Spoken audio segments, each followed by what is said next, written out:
ನಮಸ್ಕಾರ ಅಶ್ವವೇಗ ನ್ಯೂಸ್ಗೆ ಸ್ವಾಗತ. ನಾನು ಸುರಭಿ. ಐಶ್ವರ್ಯ ಗೌಡ ತನಿಖಾಧಿಕಾರಿ ಎಸಿಪಿ ಎತ್ತಂಗಡಿ ಮಾಡಲಾಗಿದೆ. ಸ್ಥಳ ನಿಗದಿ ಮಾಡದೆ ಎಸಿಪಿ ದಿಢೀರ್ ಟ್ರಾನ್ಸ್ಫರ್ ಮಾಡಲಾಗಿರುವಂತದ್ದು.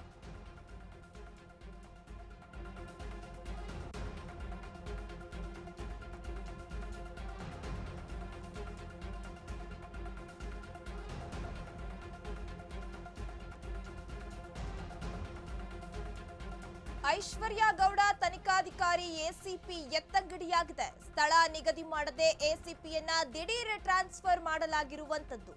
ಕಾರ್ ಸೀಸ್ ಮಾಡಿದ್ದೇ ಹಾಗಾದ್ರೆ ಎಸಿಪಿಗೆ ಮುಳುವಾಯ್ತಾ ಎನ್ನುವ ಪ್ರಶ್ನೆಗಳು ಮೂಡ್ತಾ ಇದೆ. ವಿನಯ್ ಕುಲಕರ್ಣಿ ಕಾರು ಸೀಸ್ ಮಾಡಿದ್ರು ಎಸಿಪಿ. ಕಾರ್ ಸೀಸ್ ಮಾಡಿದ್ದ ಕೆಲವೇ ಹೊತ್ತಲ್ಲಿ ಇದೀಗ ವರ್ಗಾವಣೆಯನ್ನ ಮಾಡಲಾಗಿರುವಂತದ್ದು. ಹಾಗಾದ್ರೆ ಸರ್ಕಾರದ ನಡೆ ಏನು ಅನ್ನೋದು ನಾವು ಪ್ರಶ್ನೆ ಮಾಡಬೇಕಾಗತ್ತೆ.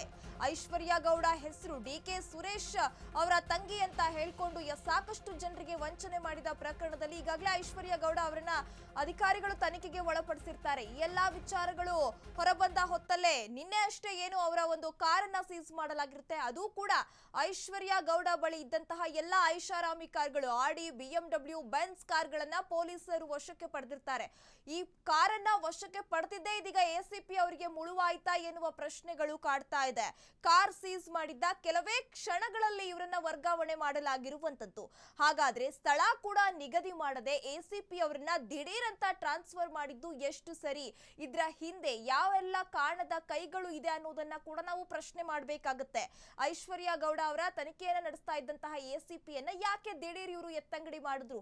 ಅದು ಕೂಡ ಯಾವ ಸ್ಥಳಕ್ಕೆ ಹೋಗ್ತಾ ಇದ್ದೀರಿ ಅಂತ ಹೇಳಿ ಅವ್ರಿಗೊಂದು ಮಾಹಿತಿಯನ್ನ ಕೊಡದೆ, ಸ್ಥಳ ಕೂಡ ನಿಗದಿ ಮಾಡದೆ ಯಾಕೆ ಇವರನ್ನ ಟ್ರಾನ್ಸ್ಫರ್ ಮಾಡಿದ್ರು ಅನ್ನೋದು ಇದೀಗ ಭಾರಿ ಚರ್ಚೆಗೆ ಗ್ರಾಸವಾಗ್ತಾ ಇರುವಂತದ್ದು. ಒಂದ್ ಕಡೆ ನೋಡ್ತಾ ಇದ್ರೆ ಯಾಕೆ ಯಾರಾದ್ರೂ ಕಾರಣದ ಕೈಗಳು ಇದೆಯಾ ಅನ್ನೋದನ್ನ ಕೂಡ ನಾವು ನೋಡ್ಬೇಕಾಗತ್ತೆ. ಡಿಕೆ ಸುರೇಶ್ ತಂಗಿ ಹೆಸರಲ್ಲಿ ಐಶ್ವರ್ಯ ಗೌಡ ವಂಚನೆ ಕೇಸ್ಗೆ ಸಂಬಂಧಪಟ್ಟಂತೆ ಐಶ್ವರ್ಯನ್ನ ಎರಡೆರಡು ಬಾರಿ ಬಂಧಿಸಿದ್ದ ಎಸಿಪಿ ಭರತ್ ರೆಡ್ಡಿ ಅವರು ಐಶ್ವರ್ಯ ಪತಿ ಹರೀಶ್ ಹೆಸರಲ್ಲಿದ್ದ ಕಾರನ್ನ ಸೀಸ್ ಮಾಡಿದ್ರು ಎಸಿಪಿ. ಆದ್ರೆ ಕಾರ್ ಸೀಸ್ ಮಾಡಲು ಕುಲಕರ್ಣಿಗೆ ನೋಟಿಸ್ ಅನ್ನ ಕೊಟ್ಟಿದ್ರು ಎಸಿಪಿ ಎನ್ನುವ ವಿಚಾರ ಇದೆ. ನೋಟಿಸ್ ರಿಸೀವ್ ಮಾಡದೆ ಕಾರ್ ಕಳಿಸೋದಾಗಿ ಹೇಳಿದ್ರಂತೆ ಶಾಸಕರು. ಈಗ ಭರತ್ ರೆಡ್ಡಿ ಕಚೇರಿಗೆ ಕಾರನ್ನ ಕಳುಹಿಸಿದ್ರು ವಿನಯ್ ಕುಲಕರ್ಣಿ. ಕಾರನ್ನ ಕಳುಹಿಸಿಕೊಟ್ಟಿದ್ರು. ನಿನ್ನೆ 60 ಲಕ್ಷ ಮೌಲ್ಯದ ಮರ್ಸಿಡಿಸ್ ಬೆನ್ಸ್ ಕಾರನ್ನ ಸೀಸ್ ಮಾಡಿದ್ರು ಎಸಿಪಿ. ಐಶ್ವರ್ಯ ವಂಚನೆ ಕೇಸಲ್ಲಿ ಕೇಳಿ ಬಂದಿತ್ತು ಕೆಲ ಪ್ರಭಾವಿಗಳ ಹೆಸರು. ಈಗ ಪ್ರಭಾವಿಗಳ ವಿಚಾರಣೆ ನಡೆಸಲು ಮುಂದಾಗಿದ್ದ ಎಸಿಪಿ ಅವರಿಗೆ ಮುಳುವಾಯ್ತಾ ಎನ್ನುವ ಪ್ರಶ್ನೆಗಳು ಮೂಡ್ತಾ ಇದೆ. ಡಿಕೆ ಸುರೇಶ್ ತಂಗಿ ಹೆಸರಲ್ಲಿ ಐಶ್ವರ್ಯ ಗೌಡ ವಂಚನೆ ಕೇಸ್ಗೆ ಸಂಬಂಧಪಟ್ಟಂತೆ ಐಶ್ವರ್ಯಾಳನ್ನ ಎರಡೆರಡು ಬಾರಿ ಬಂಧಿಸಿದ್ರು ಎಸಿಪಿ ಭರತ್ ರೆಡ್ಡಿ. ಐಶ್ವರ್ಯ ಪತಿ ಹರೀಶ್ ಅವರ ಹೆಸರಲ್ಲಿದ್ದ ಕಾರನ್ನ ಸೀಸ್ ಮಾಡಲಾಗಿತ್ತು. ಹಾಗಾದ್ರೆ ಇಲ್ಲಿ ಪ್ರಭಾವಿ ಮುಖಂಡರ ಹೆಸರುಗಳು ಈ ಒಂದು ಏನು ಐಶ್ವರ್ಯ ಗೌಡ ಕೇಸಲ್ಲಿ ತಳಕಾಕೊಂಡಿತ್ತು. ಮೊದಲು ನೋಡ್ತಾ ಇದ್ರೆ ಒಂದು ಬಿಜೆಪಿ ಮುಖಂಡನ ಹೆಸರು ಕೇಳಿ ಬಂತು ಸ್ಟಾರ್ಟಿಂಗ್ ಅಲ್ಲಿ. ಮತ್ತೆ ನೋಡಿದ್ರೆ ಈ ವಿಚಾರಕ್ಕೆ ವಿನಯ್ ಕುಲಕರ್ಣಿ ಅವರ ಹೆಸರು ಕೂಡ ಕೇಳಿ ಬಂದಿತ್ತು. ಇದೀಗ ವಿನಯ್ ಕುಲಕರ್ಣಿ ಅವರ ಕಾರನ್ನ ಕೂಡ ಒಂದು ಸೀಸ್ ಮಾಡಲಾಗಿತ್ತು. ಈ ಎಲ್ಲಾ ವಿಚಾರಕ್ಕೆ ಹಾಗಾದ್ರೆ ಎಸಿಪಿ ಭರತ್ ರೆಡ್ಡಿ ಅವರಿಗೆ ಕಾರನ್ನ ಸೀಸ್ ಮಾಡಿದ್ದೇ ಮುಳುವಾಯ್ತಾ ಎನ್ನುವ ಪ್ರಶ್ನೆಗಳು ಕೂಡ ಮೂಡ್ತಾ ಇದೆ. ನಿನ್ನೆ ಅಷ್ಟೇ 60 ಲಕ್ಷ ಮೌಲ್ಯದ ಮರ್ಸಿಡಿಸ್ ಬೆನ್ಸ್ ಕಾರನ್ನ ಸೀಸ್ ಮಾಡಿದ್ರು. ಐಶ್ವರ್ಯ ವಂಚನೆ ಕೇಸಲ್ಲಿ ಈಗಾಗಲೇ ಕೆಲವು ಪ್ರಭಾವಿಗಳ ಹೆಸರು ಕೂಡ ಕೇಳಿ ಬಂದಿತ್ತು. ಪ್ರಭಾವಿಗಳ ವಿಚಾರಣೆ ನಡೆಸೋಕೆ ಮುಂದಾಗಿದ್ದೇ ಹಾಗಾದ್ರೆ ಮುಳುವಾಯ್ತಾ? 11 ಡಿವೈಎಸ್ಪಿ ವರ್ಗಾವಣೆ ಲಿಸ್ಟ್ ನಲ್ಲಿ ಭರತ್ ರೆಡ್ಡಿ ಅವರ ಹೆಸರು ಕೂಡ ಇದೆ. ಸ್ಥಳ ತೋರಿಸದೆ ಎಸಿಪಿ ಭರತ್ ರೆಡ್ಡಿ ಅವರನ್ನ ವರ್ಗಾವಣೆ ಮಾಡಲಾಗಿರುವಂತದ್ದು. ಸದ್ಯ ಭರತ್ ರೆಡ್ಡಿ ಸ್ಥಾನಕ್ಕೆ ಬೇರೆ ಎಸಿಪಿಯನ್ನ ನೇಮಕ ಮಾಡಲಾಗಿದೆ ಎನ್ನುವ ವಿಚಾರ ಗೊತ್ತಾಗ್ತಿದೆ. ಐಶ್ವರ್ಯ ಕೇಸಲ್ಲಿ ಎಸಿಪಿ ಟ್ರಾನ್ಸ್ಫರ್ ಮಾಡಿದ್ಯಾಕೆ ಎನ್ನುವ ಪ್ರಶ್ನೆಗಳು ಇದೀಗ ಕುತೂಹಲಕ್ಕೆ ಕಾರಣವಾಗಿರುವಂತದ್ದು. ದರ್ಶನ್ ಕೇಸ್ನಲ್ಲೂ ಕೂಡ ಪ್ರಮುಖ ಪಾತ್ರವನ್ನ ವಹಿಸಿದ್ರು ಭರತ್ ರೆಡ್ಡಿ. ಸವಾಲಿನ ಕೇಸ್ಗಳು ಇದ್ರೂ ಕೂಡ ಸಮರ್ಥವಾಗಿ ಎದುರಿಸಿದ್ರು ಈ ಅಧಿಕಾರಿ. ಹಾಗಾದ್ರೆ ಕುತೂಹಲ ಮೂಡಿಸ್ತಾ ಇದೆ ದಕ್ಷ ಅಧಿಕಾರಿ ಎಸಿಪಿ ಅವರ ಟ್ರಾನ್ಸ್ಫರ್. ಯಾಕೆ ಟ್ರಾನ್ಸ್ಫರ್ ಮಾಡಿದ್ರು ಅಂತ ಒಂದ್ ಕಡೆ ನೋಡ್ತಾ ಇದ್ರೆ ಅಧಿಕಾರಿಗಳು ಕರೆಕ್ಟ್ ಆಗಿ ಕೆಲಸ ಮಾಡಲ್ಲ ಅಂತ ದೂರೋದು ಕೂಡ ಸರ್ಕಾರದವರೇ. ಅವ್ರಿಗೆ ಒಂದು ಮುಕ್ತ ಅವಕಾಶವನ್ನ ಕೊಟ್ಟು ದಕ್ಷ ಅಧಿಕಾರಿಗಳು ಚೆನ್ನಾಗಿ ಕೆಲಸ ಮಾಡಿದ್ರು ಕೂಡ ಈ ರೀತಿ ಟ್ರಾನ್ಸ್ಫರ್ ಮಾಡ್ತಾರೆ ಅಂತ ಅಂದ್ರೆ ಸರ್ಕಾರದ ನಡೆ ಎಷ್ಟರ ಮಟ್ಟಿಗೆ ಸರಿ ಅಂತ ಹೇಳಿ ನಾವು ಪ್ರಶ್ನೆಯನ್ನ ಮಾಡಬೇಕಾಗುತ್ತೆ. ಈಗ ನೋಡ್ತಾ ಇದ್ರೆ ಯಾವ್ದಾದ್ರೂ ಒಂದು ಕೇಸ್ ಇರ್ಲಿ, ಅಧಿಕಾರಿಗಳು ಅವರ ಕಾರ್ಯವನ್ನ ಚೆನ್ನಾಗಿ ಮಾಡಿಲ್ಲ ಅಂತ ಹೇಳಿ ಅವ್ರನ್ನ ಟ್ರಾನ್ಸ್ಫರ್ ಮಾಡೋದಾಗಿರ್ಬೋದು ಅಥವಾ ಕೆಲಸದಿಂದ ತೆಗೆಯೋದಾಗಿರ್ಬೋದು, ಈ ರೀತಿ ಮಾಡ್ತಾರೆ. ಆದ್ರೆ ದಕ್ಷ ಅಧಿಕಾರಿ ಒಬ್ರು ಚೆನ್ನಾಗಿ ಕೆಲಸ ಮಾಡೋರ್ನ ಕೂಡ ಇವರು ತೆಗಿತಾರೆ ಅಂದ್ರೆ ಇದು ಎಷ್ಟರ ಮಟ್ಟಿಗೆ ಸರಿ?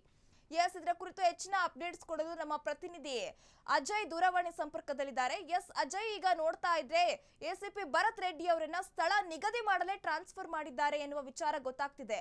ಸರ್ಕಾರದ ನಡೆ ನೋಡಿದ್ರೆ ಹಾವು ಸಾಯಬಾರ್ದು, ಕೋಲು ಮುರಿಬಾರ್ದು ಎನ್ನುವ ರೀತಿ ಇದೆ. ಇದರ ಕುರಿತು ಹೆಚ್ಚಿನ ಡೀಟೇಲ್ಸ್ ಕೊಡೋದಾದ್ರೆ?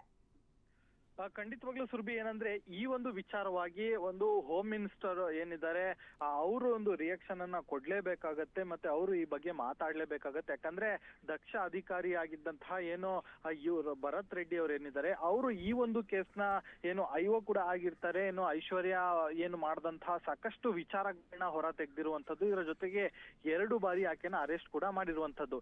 ಇವೆಲ್ಲವೂ ಕೂಡ ಆಯ್ತು. ಆದ್ರೆ ಕಳೆದ 2 ದಿನಗಳ ಹಿಂದೆ ವಿನಯ್ ಕುಲಕರ್ಣಿ ಅವರ ಕಾರನ್ನ ಇಲ್ಲಿ ಸೀಸ್ ಮಾಡ್ಲಾಗತ್ತೆ. ಯಾಕಂದ್ರೆ ಈಕೆ ಕಂಡವರ ದುಡ್ಡಲ್ಲಿ ಮಜಾ ಮಾಡ್ಕೊಂಡು ಮತ್ತೆ ಆಕೆ ಕೊಟ್ಟಂತಹ ಗಿಫ್ಟ್ ಅಂತ ಹೇಳಿ ವಿನಯ್ ಕುಲಕರ್ಣಿಗೆ ಕೊಟ್ಟಿರ್ತಾರೆ. ಮಾಜಿ ಸಚಿವರಾಗಿದ್ದಂತಹ ವಿನಯ್ ಕುಲಕರ್ಣಿ ಕಾಂಗ್ರೆಸ್ ಏನು ಇದರಲ್ಲಿ ಕೂಡ ಗುರುತಿಸ್ಕೊಂಡಂತವ್ರು ಮತ್ತೆ ಪ್ರಭಾವಿ ನಾಯಕರು ಕೂಡ ಹೌದು. ಸೊ ಹೀಗಾಗಿ ಅವರ ಒಂದು ವಿಚಾರಕ್ಕೆ ಹೋಗಿದ್ದೆ ಇಲ್ಲಿ ಏನು ಭರತ್ ರೆಡ್ಡಿ ಅವರಿಗೆ ಮುಳು ಆಯ್ತಾ ಅನ್ನೋ ಒಂದು ಪ್ರಶ್ನೆ ಕೂಡ ಮೂಡತ್ತೆ. ಯಾಕಂದ್ರೆ ಈಗ ಅವರ ಕೆಲಸ ಅವರು ಕರೆಕ್ಟ್ ಆಗಿ ಮಾಡ್ತಾ ಇದ್ದಂತ ಸಂದರ್ಭದಲ್ಲಿ ಎಲ್ಲೋ ಒಂದ್ ಕಡೆ ಬೇಕು ಅಂತಲೇ ಈಗ ಅವರನ್ನ ಟ್ರಾನ್ಸ್ಫರ್ ಮಾಡಿದ್ದಾರೆ ಅನ್ನೋ ಒಂದು ವಿಚಾರ ಕೂಡ ಈಗಾಗಲೇ ಹರಿದಾಡ್ತಾ ಇರುವಂತದ್ದು. ಅಂದ್ರೆ ಅವರಿಗೆ ಬೇರೆ ಸ್ಥಳವನ್ನು ಕೂಡ ಈಗ ನಿಯೋಜನೆ ಮಾಡದೇ ಇರೋದು ಈಗ ಸಾಕಷ್ಟು ಚರ್ಚೆಗೆ ಗ್ರಾಸವಾಗಿದೆ. ಅವರ ಒಂದು ಬ್ಯಾಟರಾಯನಪುರ ಏನು ಉಪವಿಭಾಗ ಏನಿದೆ ಅದಕ್ಕೆ ಬೇರೆ ಒಂದು ಎಸಿಪಿ ಯನ್ನ ಈಗಾಗಲೇ ವರ್ಗಾವಣೆ ಮಾಡಿ ಈಗಾಗಲೇ ಸರ್ಕಾರ ಆದೇಶವನ್ನ ಮಾಡಿರುವಂತದ್ದು. ಇದ್ದಕ್ಕಿದ್ದಂತೆ ಈ ರೀತಿಯಾದಂತಹ ಬದಲಾವಣೆ ಯಾಕೆ ಅನ್ನೋ ಒಂದು ಕಾರಣ ಕೂಡ ಈಗ ಎಲ್ಲರಲ್ಲೂ ಕೂಡ ಮೂಡ್ತಾ ಇರುವಂತದ್ದು. ಯಾಕಂದ್ರೆ ಈ ರೀತಿಯಾಗಿ ಏನು ಸಮಾಜಕ್ಕೆ ಕಂಟಕವಾಗಿರುವಂತಹ ಐಶ್ವರ್ಯ ಮತ್ತೆ ಹರೀಶ್ ಏನಿದ್ದಾರೆ, ಇಂಥವ್ರ ಏನು ನೆರಳಿಗೆ ನಿಲ್ತಾ ಏನು ಕಾಂಗ್ರೆಸ್ ಸರ್ಕಾರ ಅಂತ ಹೇಳಿ ಕೂಡ ಈಗಾಗಲೇ ಪ್ರಶ್ನೆ ಕೂಡ ಮೂಡದಲೇ ಇರೋದಿಲ್ಲ. ಸೊ ಹೀಗಾಗಿ ಈ ಒಂದು ವಿಚಾರ ಈಗ ಸಾಕಷ್ಟು ಚರ್ಚೆ ಆಗ್ತಾ ಇದೆ. ಇದ್ದಕ್ಕಿದ್ದಂತೆ ಟ್ರಾನ್ಸ್ಫರ್ ಯಾವ ವಿಚಾರಕ್ಕೆ ಆಯ್ತು ಅನ್ನೋದ್ರ ಬಗ್ಗೆ ಈಗ ಹೋಮ್ ಮಿನಿಸ್ಟರ್ ಈಗ ಏನಾದ್ರು ಮಾತಾಡ್ಲೇಬೇಕಾಗತ್ತೆ ಅಂತ ಹೇಳಿ ಸಾಕಷ್ಟು ಏನು ಪೊಲೀಸ್ ವಲಯದಲ್ಲೂ ಆಗಿರ್ಬೋದು ಮತ್ತೆ ಸಾರ್ವಜನಿಕ ವಲಯದಲ್ಲೂ ಕೂಡ ಈಗಾಗಲೇ ಚರ್ಚೆ ಆಗ್ತಾ ಇರುವಂತದ್ದು. ಸುರ್ಬಿ, ಅಜಯ್, ಹಾಗಾದ್ರೆ ಸದ್ಯ ಭರತ್ ರೆಡ್ಡಿ ಸ್ಥಾನಕ್ಕೆ ಬೇರೆ ಯಾವ ಎಸಿಪಿಯನ್ನ ಒಂದು ನೇಮಕ ಮಾಡಲಾಗಿದೆ ಅನ್ನೋ ಕುರಿತು ಹೇಳೋದಾದ್ರೆ? ಖಂಡಿತವಾಗ್ಲೂ ಸುರ್ಬಿ, ಏನಂದ್ರೆ ಈಗಾಗಲೇ ಭರತ್ ರೆಡ್ಡಿ ಅವರನ್ನ ಈಗ ಆ ಒಂದು ಜಾಗದಿಂದ ತೆಗೆದಾಕಿ ಈಗ ರಾಜ್ಯ ಗುಪ್ತಚರ ಇಲಾಖೆಯಲ್ಲಿ ಇದ್ದಂತಹ ಏನು ದೀಪಕ್ ಅನ್ನೋ ಒಬ್ಬ ಎಸಿಪಿ ಗ್ರೇಡ್ ನ ಏನು ಡಿವೈಎಸ್ಪಿ ಗ್ರೇಡ್ ನ ಅಧಿಕಾರಿಯನ್ನ ಈಗ ಆ ಒಂದು ಜಾಗಕ್ಕೂ ಕೂಡ ನಿಯೋಜನೆಯನ್ನ ಮಾಡ್ಲಾಗಿರುವಂತದ್ದು. ಆದ್ರೆ ಈ ಒಂದು ಪ್ರಕರಣದಲ್ಲಿ ನೀವು ಮೊದಲೇ ಹೇಳ್ದಂಗೆ ದರ್ಶನ್ ಕೇಸಲ್ಲಿ ಇವರು ಐಒ ಆಗಿಲ್ಲ ಅಂದ್ರೂ ಕೂಡ ಸಾಕಷ್ಟು ವಿಚಾರದಲ್ಲೂ ಮತ್ತೆ ಸಾಕಷ್ಟು ಕಡೆ ಮಹಾಜರಾಗಿರ್ಬೋದು ಮತ್ತೆ ಕೆಲವೊಂದು ಎವಿಡೆನ್ಸ್ ಗಳನ್ನ ಸೀಸ್ ಮಾಡುವಂತ ಸಂದರ್ಭದಲ್ಲಿ ಮತ್ತೆ ಆರೋಪಿಗಳ ಇಂಟ್ರಾಗೇಷನ್ ಸಂದರ್ಭದಲ್ಲಿ ಸಾಕಷ್ಟು ವಿಚಾರದಲ್ಲೂ ಕೂಡ ಇವರು ಎಸಿಪಿ ಚಂದನ್ ಅವ್ರ ಜೊತೆನೂ ಕೂಡ ಕೆಲಸವನ್ನ ಮಾಡಿರುವಂತದ್ದು.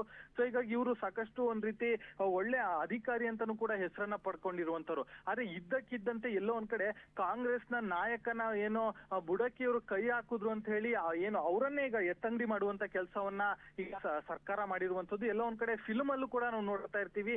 ಏನೋ ಆ ನಾಯಕನ ನಾವು ಮುಟ್ಟಿದ್ರೆ ಸಾಕು ಅವರನ್ನ ಬೇರೆ ಕಡೆ ಟ್ರಾನ್ಸ್ಫರ್ ಮಾಡೋದು ಕೂಡ ನಾವು ನೋಡ್ತಾ ಇದ್ವಿ. ಸೊ ಹೀಗಾಗಿ ಇದು ನಿಜ ಒಂದು ಆಗಿರುವಂತದ್ದು ಕೂಡ ಎಲ್ಲಾ ಒಂದ್ ಕಡೆ ಅನುಮಾನಕ್ಕೆ ಈಗ ಸಾಕಷ್ಟು ಎಡೆ ಮಾಡ್ಕೊಟ್ಟಿದೆ ಅಂತ ಹೇಳ್ಬೋದು. ಈಗ ಭರತ್ ರೆಡ್ಡಿ ಅವರ ಜಾಗಕ್ಕೆ ದೀಪಕ್ ಎಂಬ್ರೋ ಏನು ಡಿವೈಎಸ್ಪಿ ನ ಈಗ ನೇಮಕವನ್ನ ಮಾಡಲಾಗಿರುವಂತದ್ದು. ಯಾವ ಕಾರಣಕ್ಕೆ ಮಾಡಿದ್ದಾರೆ ಅನ್ನೋದನ್ನ ಈಗ ಸರ್ಕಾರವೇ ಈ ಬಗ್ಗೆ ಒಂದ್ ರೀತಿ ಉತ್ತರವನ್ನ ಕೊಡ್ಬೇಕಾಗಿದೆ. Surbhi, okay, thank you Ajay ತಮ್ಮೆಲ್ಲ ಡೀಟೇಲ್ಸ್ಗೆ. ಐಶ್ವರ್ಯ ಗೌಡ ತನಿಖಾಧಿಕಾರಿ ಎಸಿಪಿ ಅವರನ್ನ ಇದೀಗ ಎತ್ತಂಗಡಿ ಮಾಡಲಾಗಿರುವಂತದ್ದು. ಸ್ಥಳ ನಿಗದಿ ಮಾಡದೆ ಎಸಿಪಿಯನ್ನ ದಿಢೀರ್ ಟ್ರಾನ್ಸ್ಫರ್ ಮಾಡಿದ್ದಾರೆ.